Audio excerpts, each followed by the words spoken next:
My name is Chloe Bennett. I'm 34, and 3 days after surgeons fused 2 vertebrae in my spine, I was standing at my own front window watching 14 strangers in blazers climb out of black SUVs onto my driveway. My father walked at the front like he owned the place. He didn't. My name is on the deed. Mine alone. He raised a laminated document over his head and shouted through the locked door, "She signed this. She gave us permission." I had signed nothing. What my father didn't know was that I design images for a living, and every photo file carries a hidden record of when it was made and what was done to it. The signature he was waving had a timestamp from 3 days after my surgery, a day I could not hold a pen. Behind me stood a real estate lawyer and his own company's compliance director.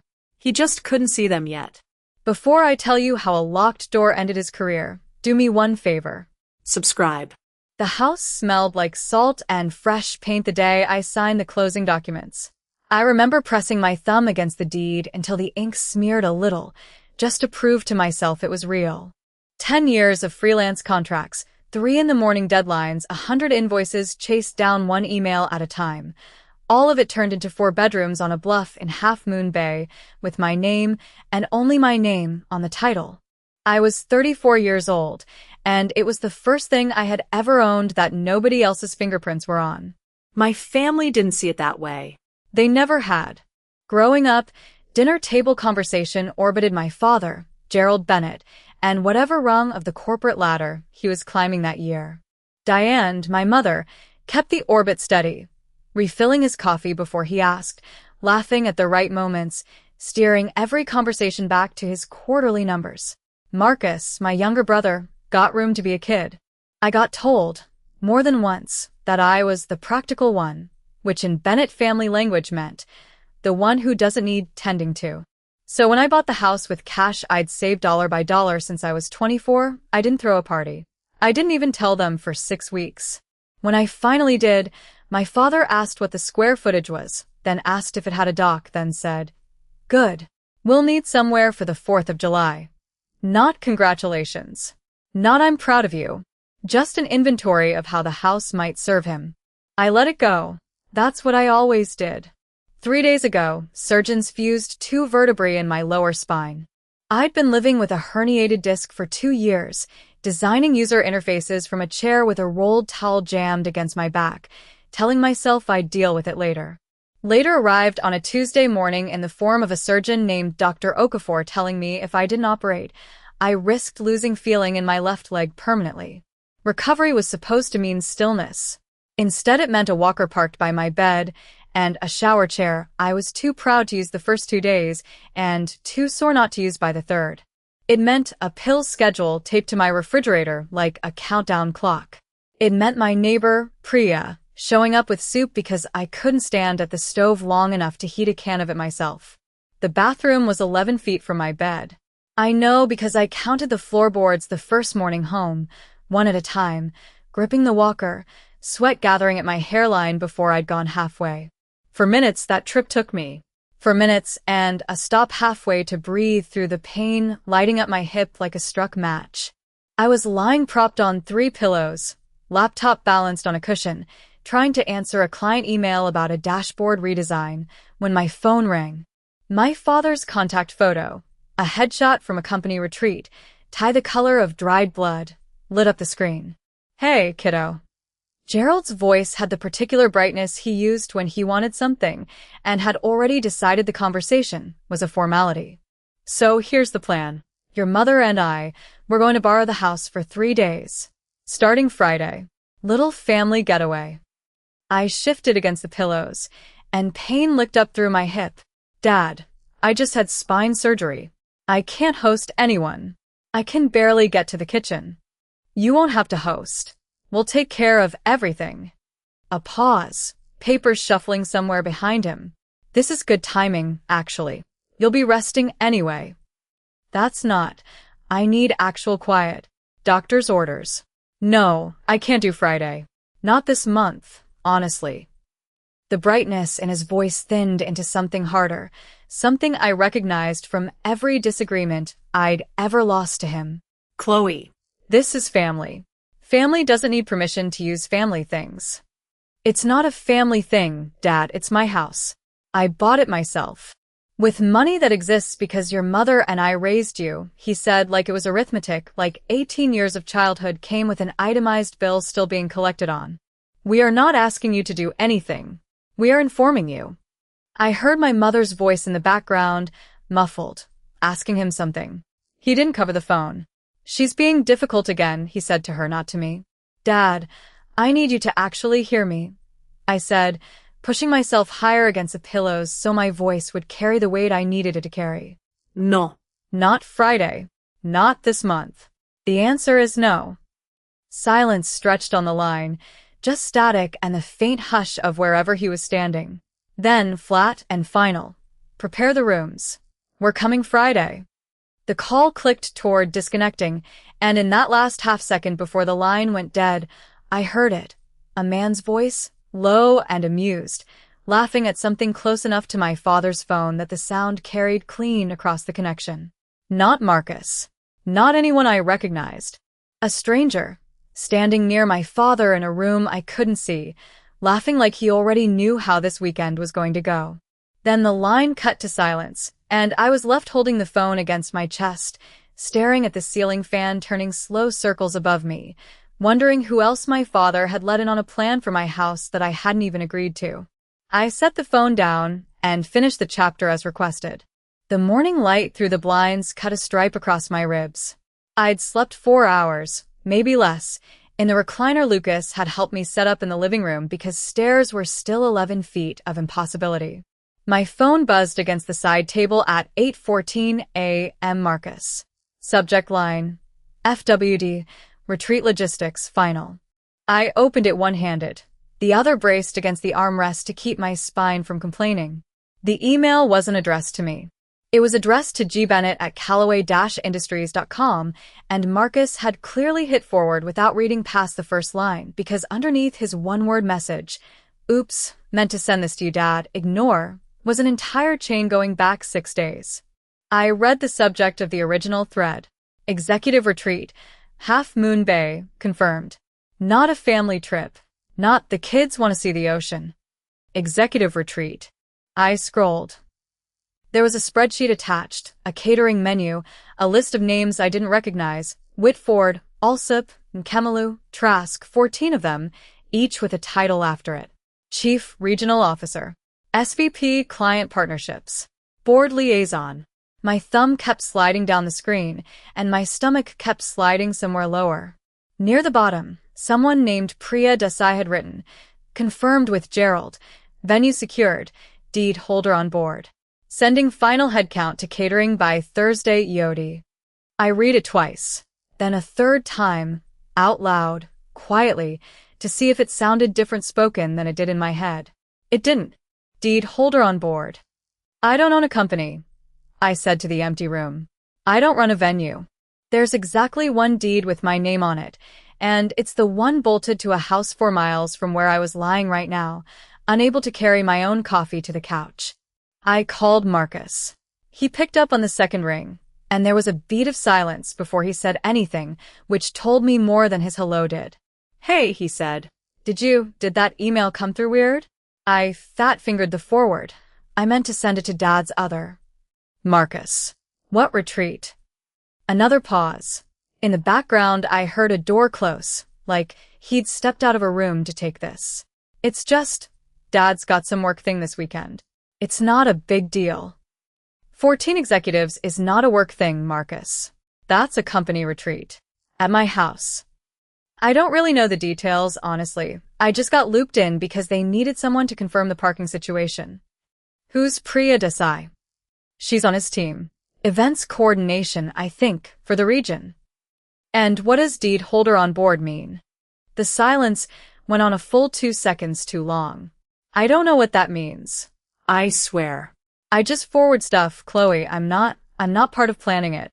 He was lying or he was omitting, and either way his voice had the particular strain of someone standing very still so nothing in his face gave him away, even though I couldn't see his face. I've known that voice since he was 9 years old and broke Mom's sewing machine and blamed the dog. Marcus. Is Dad telling people I said yes to this? To all of it? I have to go.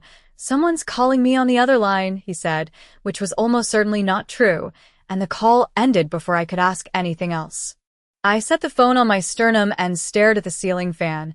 The same slow 3 blades turning the same slow circle they'd been turning since yesterday, since the last time I'd been left holding a phone, and staring upward trying to do math on a family that kept refusing to show its work. 14 executives. A deed holder.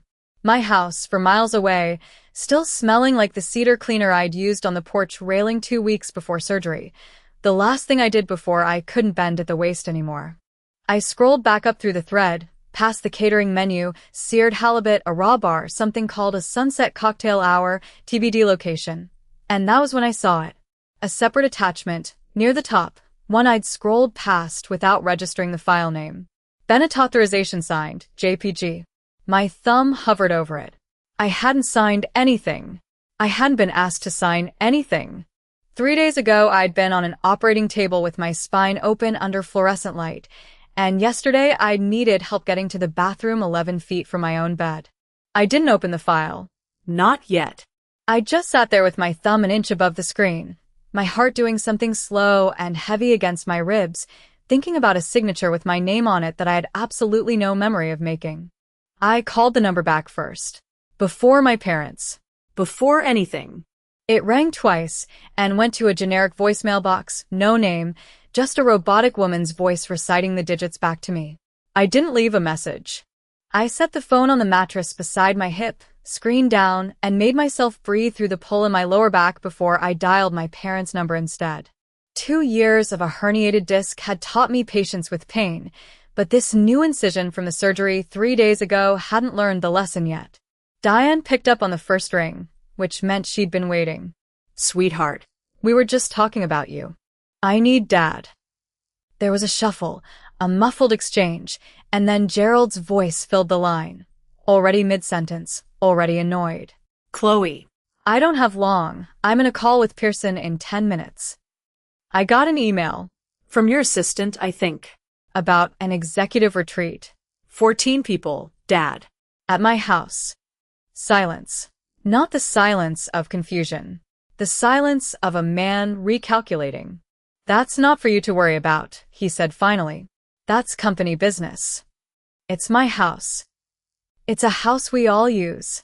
His voice climbed a half register, the one he used in boardrooms, the one that used to make me shrink at the dinner table when I was 9. You think that place fell out of the sky? You think your mother and I didn't drive you up the coast every summer of your childhood, so you'd even know that town existed? We practically raised you in that house. You didn't buy it, Dad. I did. 10 years of freelance invoices and a mortgage with my name on it. Don't be selfish, Chloe. He said it flat, like a diagnosis. You've had that surgery, you're laid up, fine, we get it. But this is a real opportunity for me. This retreat could put me on the executive floor. You want to be the reason I don't make VP? My jaw tightened. I stared at the ceiling fan, unmoving, dust collecting on one blade in a thin gray line I hadn't noticed before the surgery, back when I could still stand on a chair and wipe it clean. I said no. I told him. The bathroom is 11 feet from this bed, and some mornings that might as well be a mile. I need the house. So don't be there. Diane cut in, her voice suddenly close, like she'd grabbed the phone. Sweet. Too sweet, the tone she used on customer service reps and difficult neighbors. Baby, here's what we'll do. Book yourself into that nice hotel in Half Moon Bay, the one with the walk-in tub, remember? I'll pay for it. 3 nights, room service, whatever you need. You rest and let your father handle the big stuff. You want me out of my own house. We want you comfortable, she said. Too fast. And there it was, sitting between us on the line, plain as a bill on a table. They weren't asking permission. They were managing me out of the way so the retreat could happen without a witness who might ask questions. A witness who might, for instance, notice 14 strangers eating catered salmon in her living room and start asking where the money was coming from. I have to go, I said. Chloe. I ended the call before Gerald could get another sentence out. My hand was shaking, not from fear exactly, more like the aftershock of holding something rigid for too long.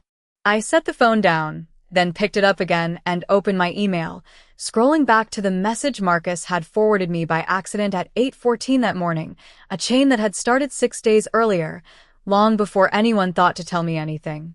I reread the line about the deed holder being on board, with new eyes now. On board. Like I'd agreed to something. Like there was already a version of this story where I'd said yes. I wasn't going to win this by arguing with my father on the phone, while lying on my side with a surgical incision held together by dissolving stitches. Arguing gave him a version of me to perform against. The difficult daughter. The dramatic one. The one who just did surgery, you understand. She's not quite herself. I knew that script. I'd watched him use it on colleagues, on my mother's sister, on a contractor who'd once dared to bill him for a change order. So I stopped talking and started looking. I opened my laptop, wincing as I shifted my weight to reach the nightstand, and pulled up the county recorder's site, the same one where I'd filed my own deed 2 years ago, sitting cross-legged on this same bed with a cup of coffee, feeling for the first time in my life like something belonged only to me.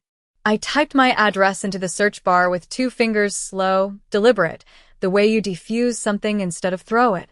Before the page even finished loading, my phone buzzed against the sheet. A text. A no number. The same one that had called minutes earlier. Are you the homeowner? Confirming your $12,000 venue fee payout. Reply to release funds. I read it twice, my thumb hovering over the screen, the cursor on the county website still spinning in the corner of my eye, and I thought, nobody sends you money for something you never agreed to rent out. I did not reply to the text. Instead, I opened my laptop, propped against 3 pillows because sitting up straight still felt like a hot wire threaded through my spine, and I typed Coastline Venue Partners into the search bar.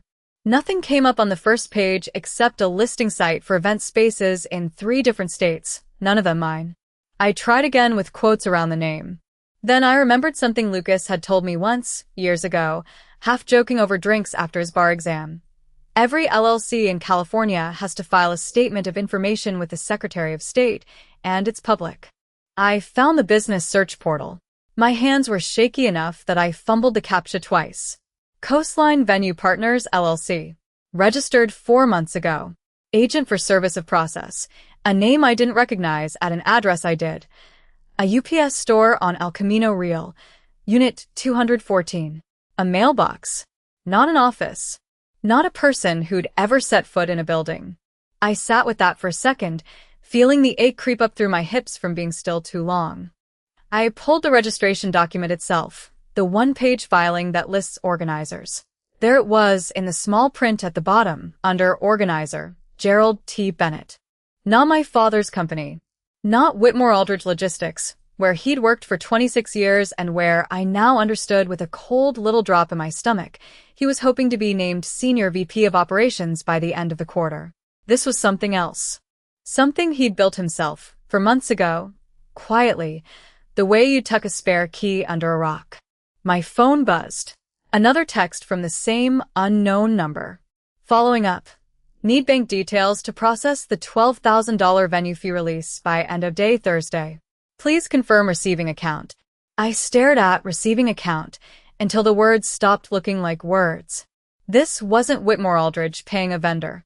This was Gerald, invoicing his own employer through a shell he'd created for the use of a house that wasn't his to rent, and pointing the payout at some account that wasn't mine either. I texted back, careful, neutral. Sorry, who is this and what number should I be confirming for? The reply came fast, too fast, like someone had been sitting with the phone in their hand. This is Priya from Whitmore Aldridge Events. Gerald said you'd have the account details ready. We need to close this out before the retreat kicks off Friday. Priya. A name now, not just a number. I wrote it on the legal pad I'd started keeping by the bed, under the heading I titled, only half as a joke, evidence. I lay back against the pillows and let myself feel, for one full breath, how strange it was that a company I'd never heard of, run by my father, was about to collect $12,000 for renting out my house to his own bosses, and that the money was never going to touch me at all. Because if it wasn't going to me, and it wasn't real venue rental income to Whitmore Aldridge's books, then someone somewhere was going to ask where $12,000 actually went. And when they did, The paper trail led to a UPS store mailbox and my father's name typed into a state filing for months before he'd ever asked me for the house. I thought about calling him right then, laying all of it on the table, hearing what excuse he'd reach for first. Then I thought better of it. If he knew I'd found the shell company, he'd have time to bury it, close the LLC, blame a vendor error. I needed someone who could tell me how to freeze this in place, legally, cleanly, before Friday. I scrolled my contacts to the R's. Lucas Reyes, real estate attorney, the tag I'd saved 4 years ago after he helped a friend with a lease dispute. We hadn't spoken in over a year. I typed, "Hey, random, but are you free this week? I think my dad forged something with my house, and I need to know if I'm right before I do anything stupid." I sent it before I could talk myself out of it and set the phone on the nightstand, screen down. It buzzed almost immediately. Not Lucas, the same unknown number again. One more time, more insistent. Also attaching signed authorization for your records. Let us know if bank details don't match what's on file. Attached, a JPG. File name, Bennett authorization signed, JPG. I opened it with my thumb still numb from the cold of the phone. It was a single typed page.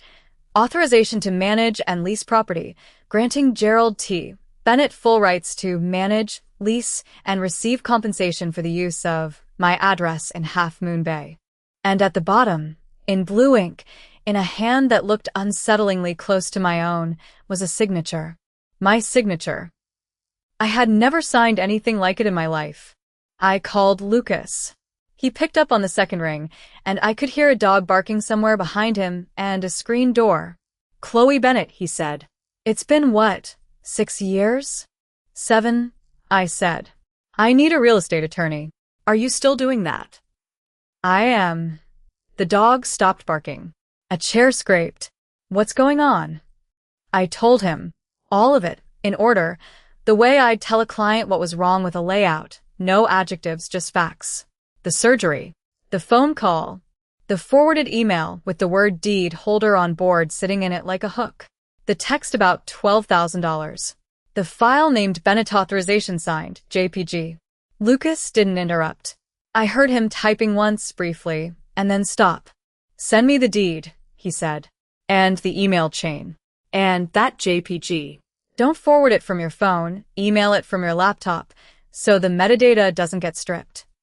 That word, metadata, landed somewhere I didn't expect. I filed it. "Is the house in your name alone?" he asked. "Not a trust, not joint tenancy with your parents, nothing like that." "Just me. I bought it. My name's the only one on the deed." "Then legally your father has zero interest in that property." Zero. "He can't authorize a company retreat there any more than he could authorize one at my house." A pause. "Unless he's got something in writing from you." "He doesn't." "He thinks he does?" I looked at the JPG thumbnail still sitting in my downloads folder, my own signature curling across the bottom of a page I had never seen. "He has a signature.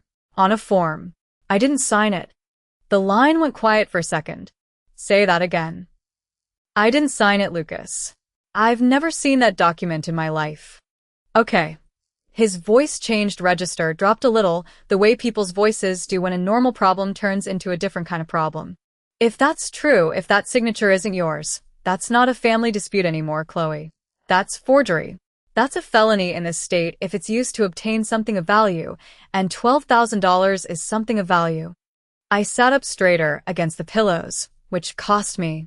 My back seized for a second, a hot wire from my hip to my shoulder blade, and I breathed through it the way the physical therapist had taught me for counts in, 6 counts out. "So what do I do?" "Here's what we don't do," Lucas said. "We don't call your dad screaming. We don't post anything. We don't give him a single thing to point at later and say his disabled daughter had a breakdown 3 days after surgery. You understand? If this goes anywhere near a courtroom or a company HR file, the version of you that matters is the calm one, the documented one."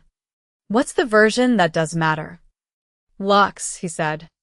"I can have a locksmith out there tomorrow, every exterior door, every code changed if you've got smart locks. And I'll draft a notice, formal, on letterhead, revoking any access, any authorization anyone claims to have. Certified mail to your parents, and if you want, copied to whoever runs compliance at your dad's company. You said 14 executives. That's not a family reunion. That's a corporate event. Corporate events have paper trails, and companies hate paper trails that smell like fraud. I closed my eyes. Somewhere in the house a pipe ticked as it cooled, the water heater cycling off. And film it, Lucas said. Not to post. To protect yourself. If they show up Friday and the doors are locked, you want a record of exactly what was said and done from both sides, in case somebody later claims you assaulted them with a doorframe. That got the smallest laugh out of me, the first one in 3 days. Noted. I'm serious about one thing, though. His voice tightened again. If that signature comes back as real, if somehow you signed something you don't remember, medication, pain, whatever, you are not going to want to have changed every lock in the house and sent a legal notice to his employer. You'll have gone from the wronged party to the unstable one. That's the whole case they'll try to build if this gets ugly.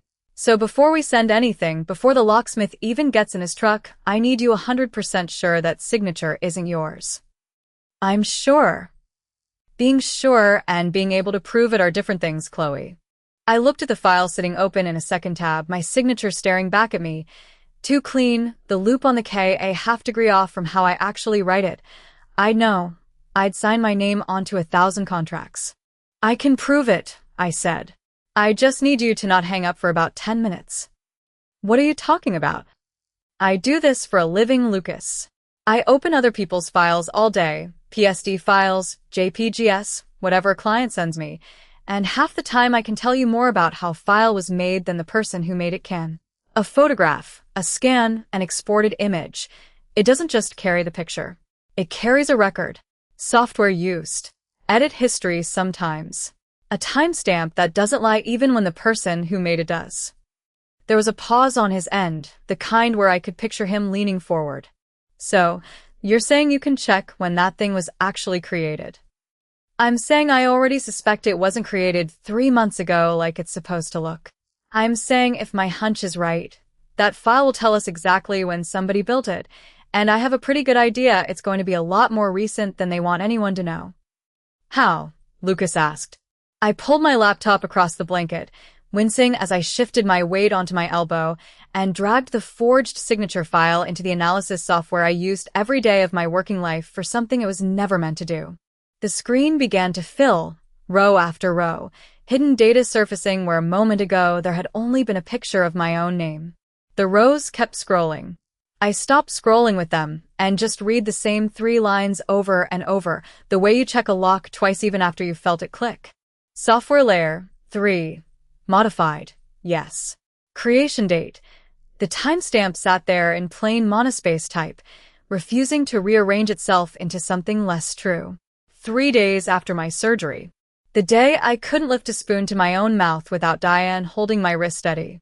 That's not possible, I said out loud to no one, because Lucas had already hung up an hour ago and the house was empty except for me and the tea going cold on the nightstand. I clicked into the layer panel. For layers, stacked like a cake nobody asked me to bake. Layer 1. A blank authorization template, the kind you'd find in a template library, times New Roman, double-spaced. Layer 2. A signature. Layer 3. A faint drop shadow someone had added to make the signature sit flush against the paper texture, so it wouldn't look pasted. Layer 4.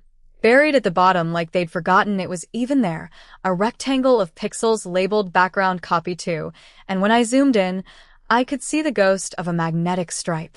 A credit card. I sat up too fast and my lower back seized, a hot wire pulling from my hip to my shoulder blade, and I breathed through it the way the physical therapist taught me, in for 4, out for 6, while the pain settled into something I could work around. I knew that photo. My father had taken it. Last July at the kitchen counter, when my new card came in the mail, and I couldn't find my glasses to read the numbers over the phone to the bank. Dad, hold this up so I can see it, I'd said, and he'd snapped it on his phone, angled just right so the light didn't glare off the chip.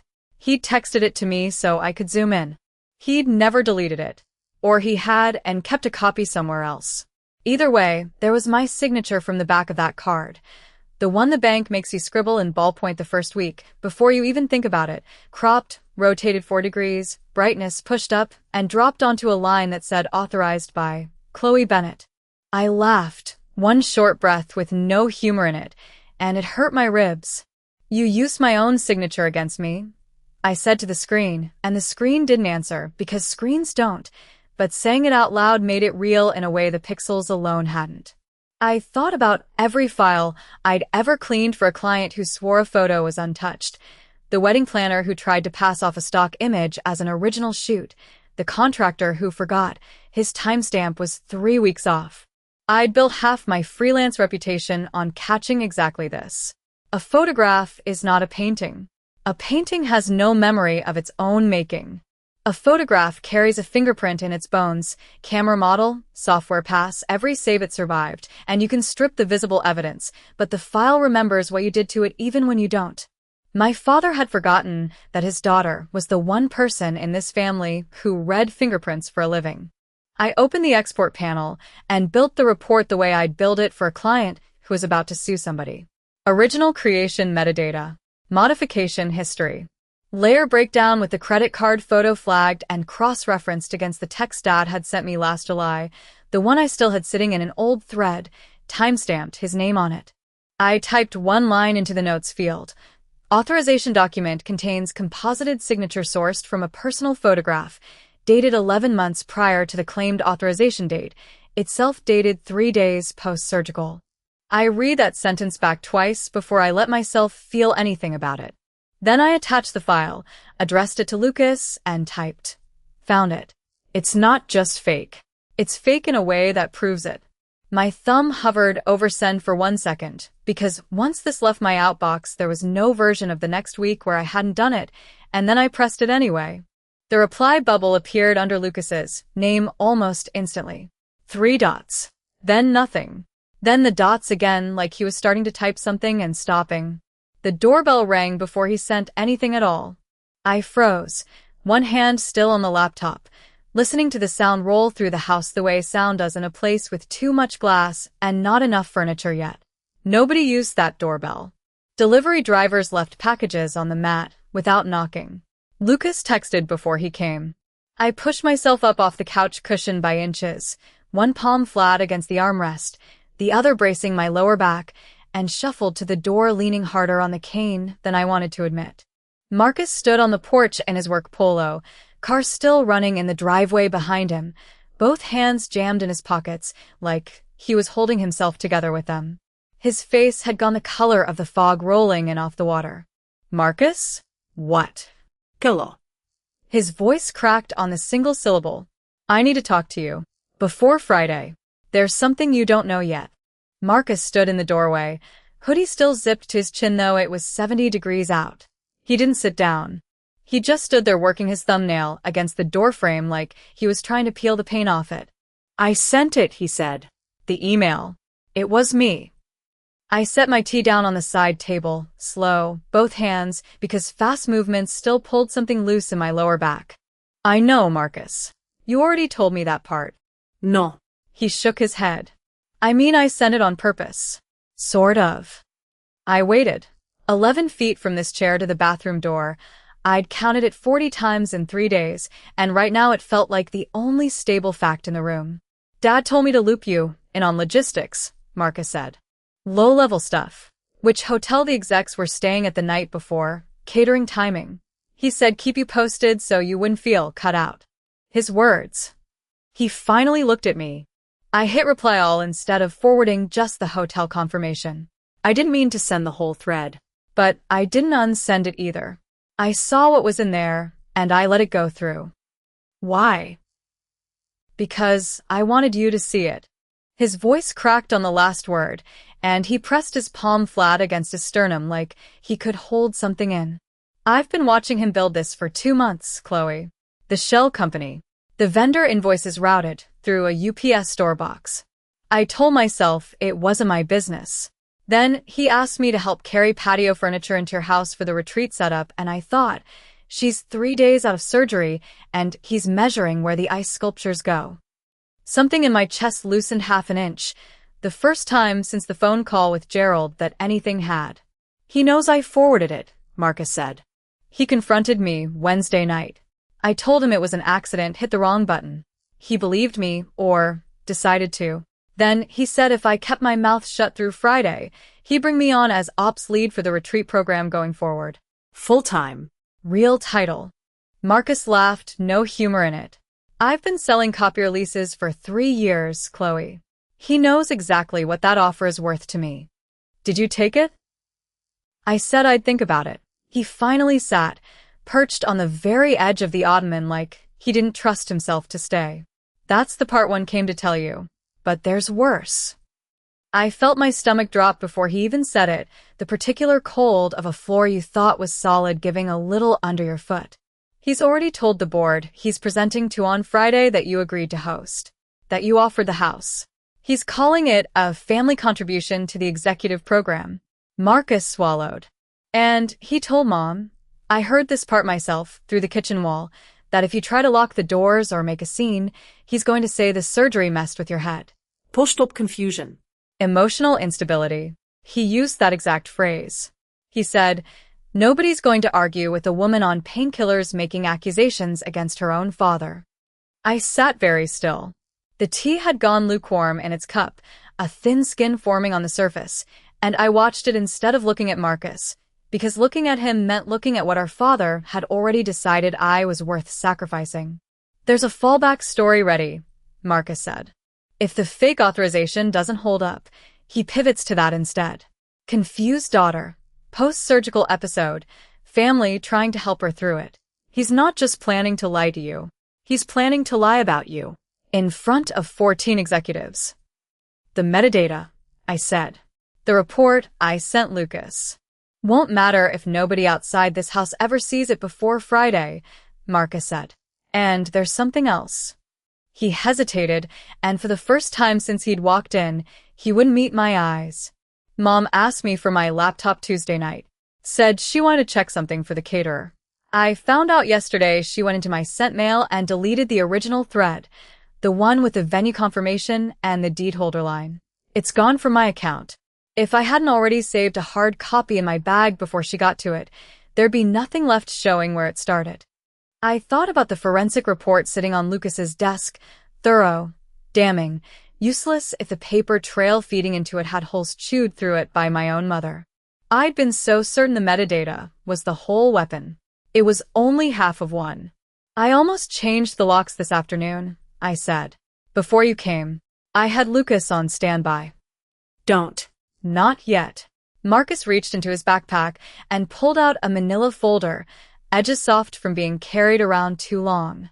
This is the original thread, printed before Mom touched anything. Every line, every timestamp. He set it on the table between us like it might still be hot. But you need more than paper. You need someone inside the company who already doesn't trust him. Marcus, if you're about to say what I think you're about to say. There's a woman in compliance, he said. Vinata Jo. I heard her name twice this month, both times right after Dad got off a call and looked like he wanted to throw his phone across the room. Whatever she's been looking at, it's already making him nervous. You should call her, before he figures out how to get to her first. I called Renata Cho before I let myself think it through. She picked up on the second ring, and there was no small talk. Ms. Bennett, I've been expecting a call from someone in your family. I didn't expect it to be you. I shifted against the pillows propped behind my back. The stitches along my spine pulled when I sat up too straight, so I'd learned to lean, phone braced between my shoulder and my ear. You know who I am. I know you're the daughter. I know you own the house in Half Moon Bay. A pause, papers shuffling somewhere on her end. I know your father submitted an expense request 4 months ago for something called Coastline Venue Partners. $12,000, marked as a venue rental fee for an executive offsite. I flagged it in March. Nobody could tell me who owned the LLC. My pulse ticked up. I can tell you who owns it. I'm listening. I read her the registration. The UPS store address on El Camino Real, Gerald's name typed clean under founder. I told her about the forwarded email, pre-audicized texts, the deadline for the wire transfer. I did not raise my voice. I have found that the worst things sound worse when you say them quietly.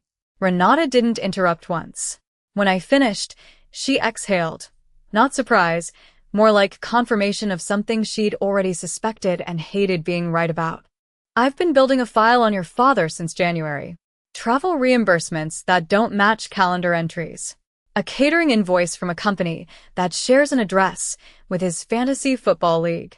This, she said, this is the piece that makes it a case instead of a suspicion. So, what happens now?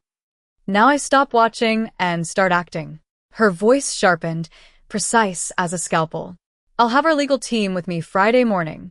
I want to be standing in front of that house when your father arrives with his guests. I hadn't expected her to want to be there. I'd expected paperwork, an investigation opened quietly behind a closed door 6 months from now, my father's name buried in a compliance report I'd never see. You want to watch it happen? I want the executives who are about to be impressed by your father's generosity to understand exactly what they're standing in front of. A beat. I imagine you want the same thing. I did. God help me, I did. We spent the next 20 minutes building the shape of it out loud, trading pieces like two people assembling furniture from a diagram neither of us trusted.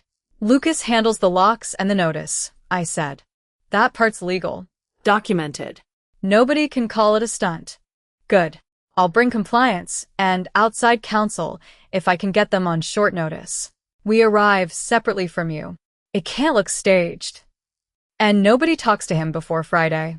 Nobody talks to him before Friday, she agreed. He's already preparing a story, I told her. My brother says he's telling people I agreed to this. That if I push back, he'll say I'm not myself. Post-surgery. Confused. Renata was quiet for a second. Then we don't let this become your word against his. We let the house tell the story. Look door. Notice on record. Signature analysis in hand. He arrives with 14 witnesses, and every single thing he says gets contradicted by what's standing in front of him. That was the piece I hadn't thought of. Not proving him wrong. Arranging things so he'd prove himself wrong, in front of the exact people he was trying to impress. There was still one gap. My father's whole plan rested on the idea that I could be discredited quietly, dismissed as some grieving, drugged-up daughter making a scene. I needed something that couldn't be spun. Something dated, sworn, on record before he ever got the chance to open his mouth. I called a notary service that afternoon and recorded a statement, sitting up in bed with my hair pulled back, laptop propped on a folding table because I still couldn't manage a desk chair for more than 10 minutes. State your full name, the notary said, and I did. I stated the facts in order, the forwarded email, the LLC, the signature I never made. I stated the date and time out loud for the recording, and the notary signed off remotely, time-stamped and sealed.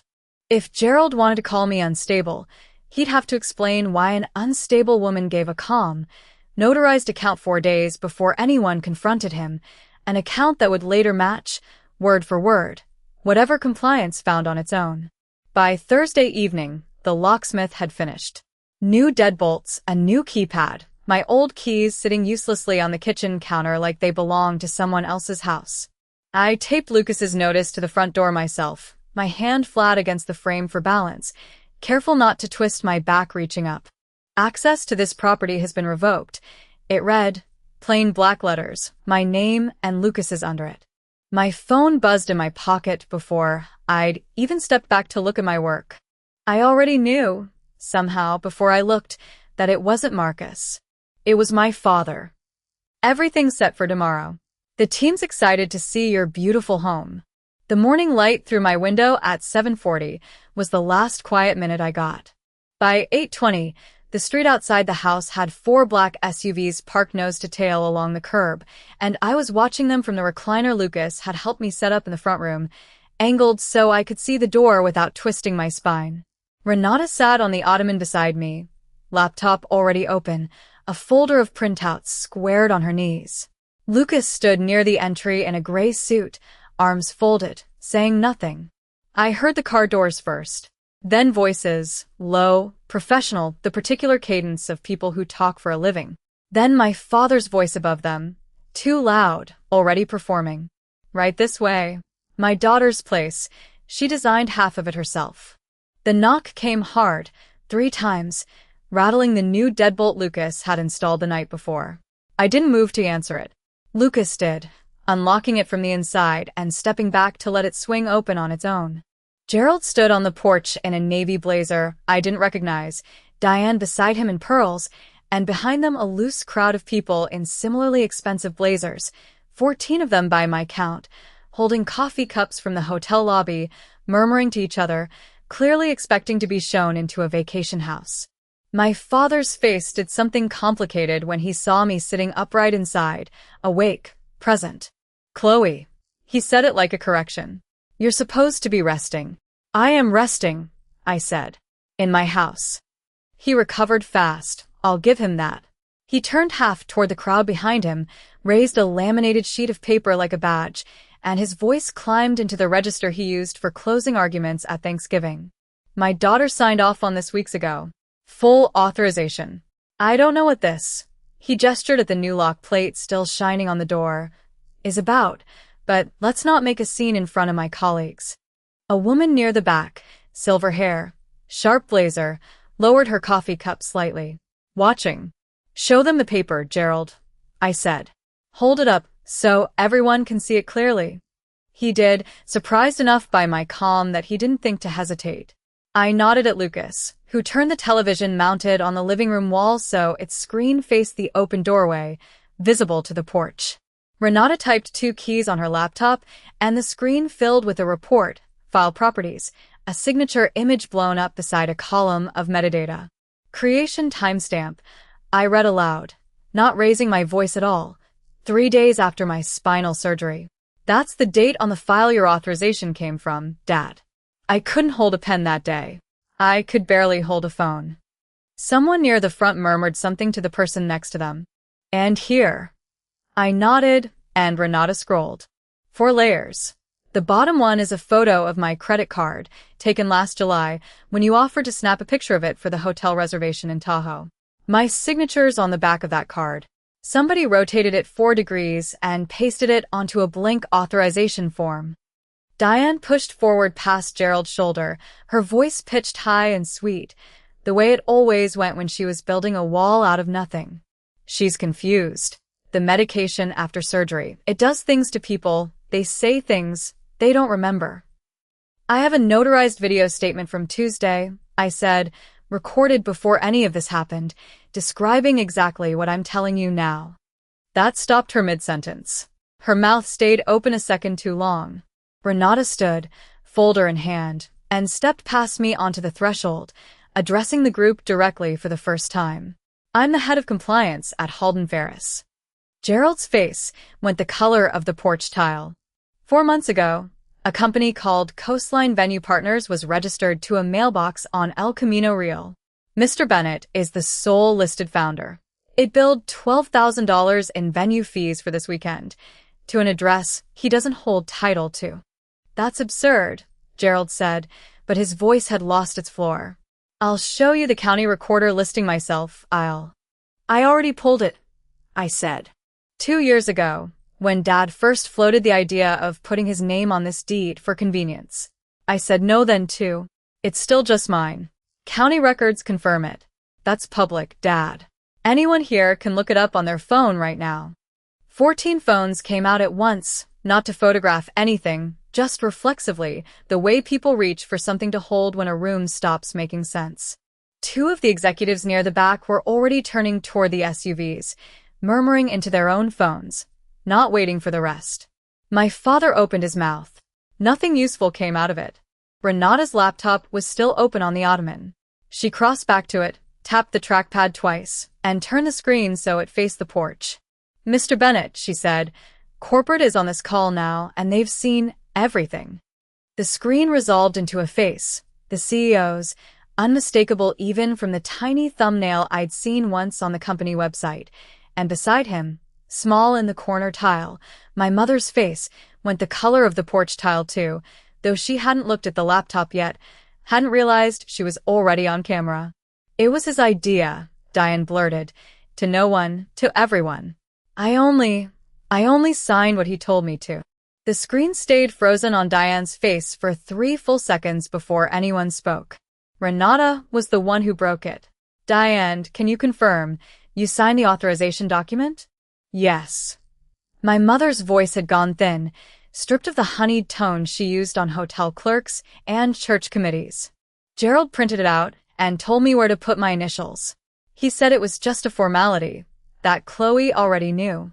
I didn't look closely at what I was signing." On the laptop screen, arranged in a grid of small rectangles, I watched 6 company faces go still. A man near the top left, gray-haired, in a gray fleece vest, muted his microphone and turned to say something to someone off-camera. Gerald stood at the edge of the frame, not sitting, his blazer still buttoned. "Diane." Just her name. A warning wrapped around 2 syllables. She didn't look at him. She looked at the camera. It was wrong. I knew it was wrong when I signed it. I told myself it was easier than fighting you both. I sat in the wingback chair, my back a dull ache. I'd stopped registering an hour ago and said nothing. There was nothing left for me to add. The confession did more work in 9 seconds than anything I could have said in 9 minutes.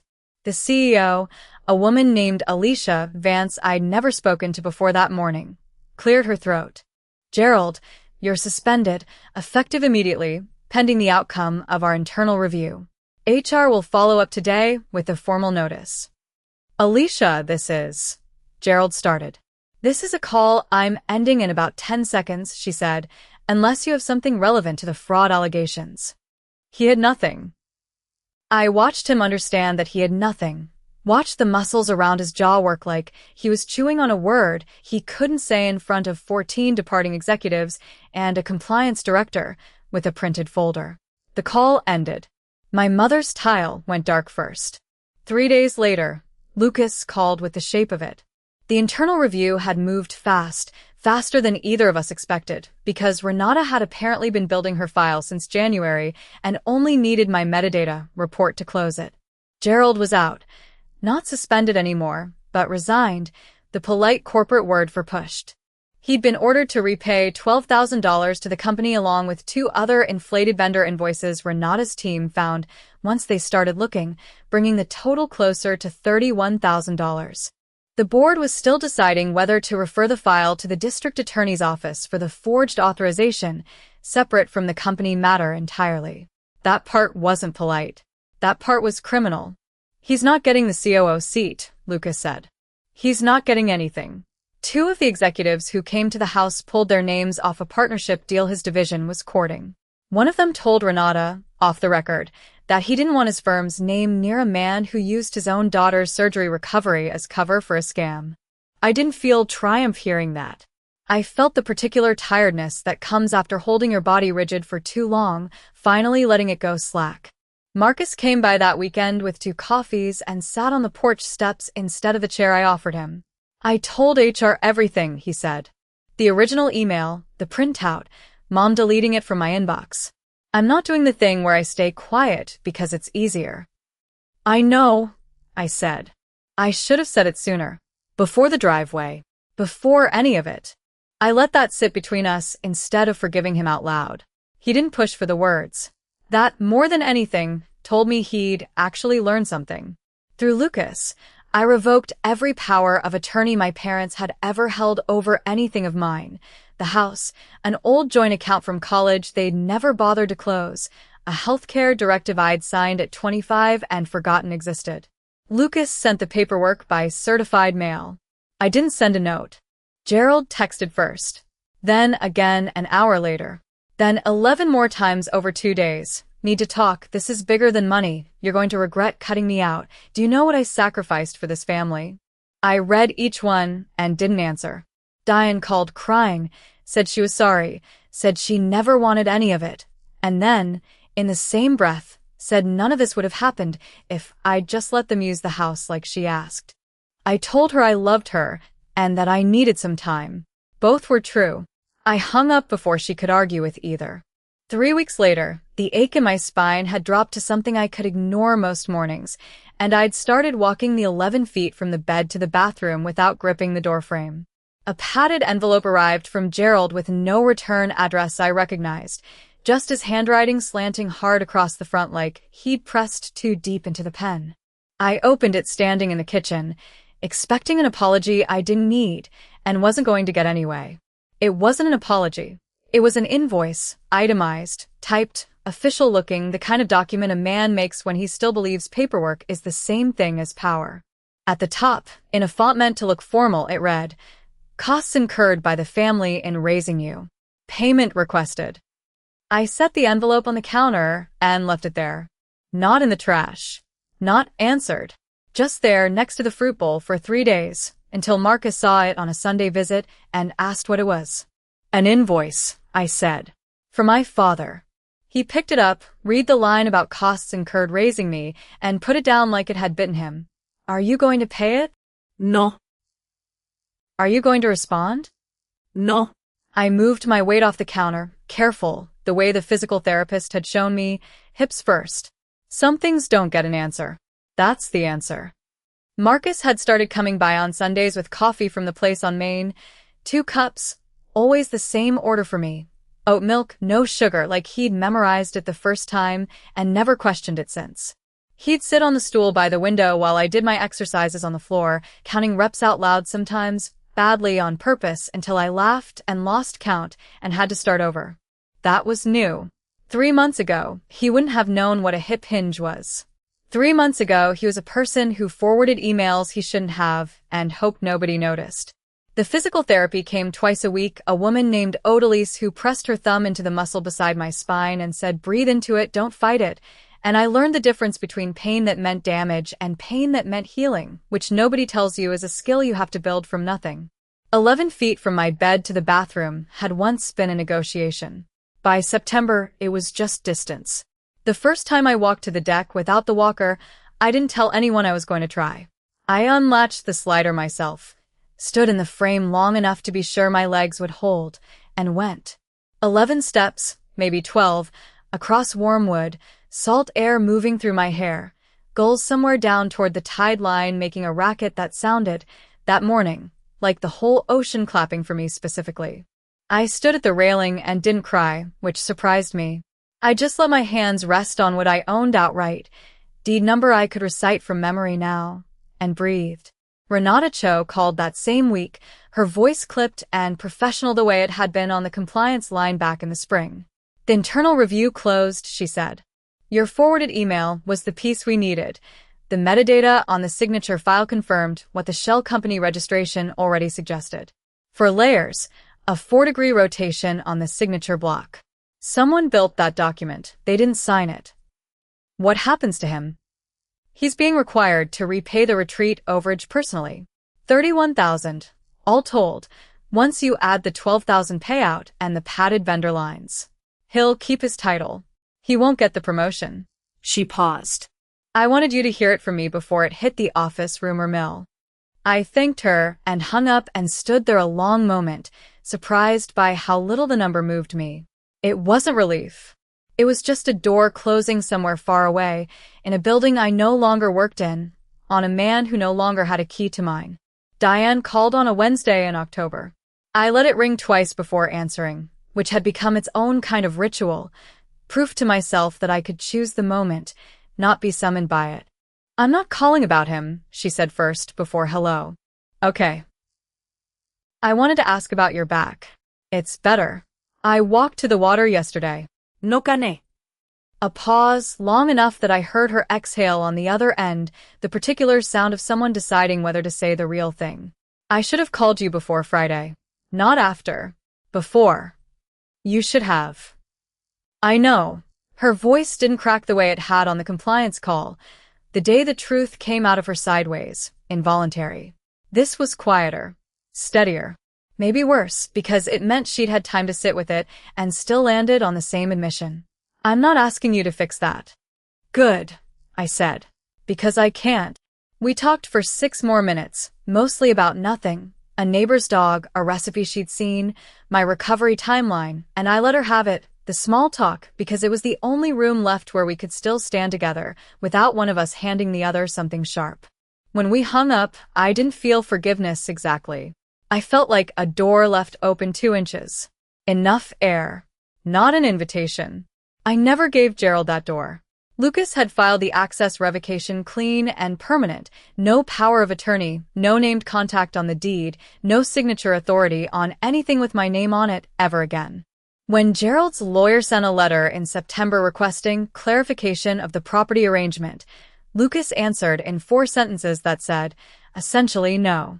Gerald himself sent one final message in November, no apology in it, just a paragraph about how family obligations didn't expire and how I'd regret cutting him off when I was older and understood what sacrifice looked like. I read it once. I didn't screenshot it, didn't forward it, didn't save it anywhere that mattered. I deleted it the way you'd close a tab you never meant to open. There's a version of this where changing the locks was revenge, and for a while I let people believe that version because it was easier than the true one. The true one is smaller and harder to explain at a dinner party. I didn't change the locks to punish anyone. I changed them because I finally understood that family isn't a blank check somebody else gets to keep signing your name to, and a house, a life, isn't communal property just because you love the people asking to move into it uninvited. The invoice is still in a drawer somewhere. I kept it in the end, not to remember what he tried to take, but to remember what I didn't hand over. Some nights I stand on that deck and think about the version of me who signed everything without reading it, who assumed love meant an open door. She's not gone. She just finally has a key of her own, and she's the only one who gets to decide who else holds one.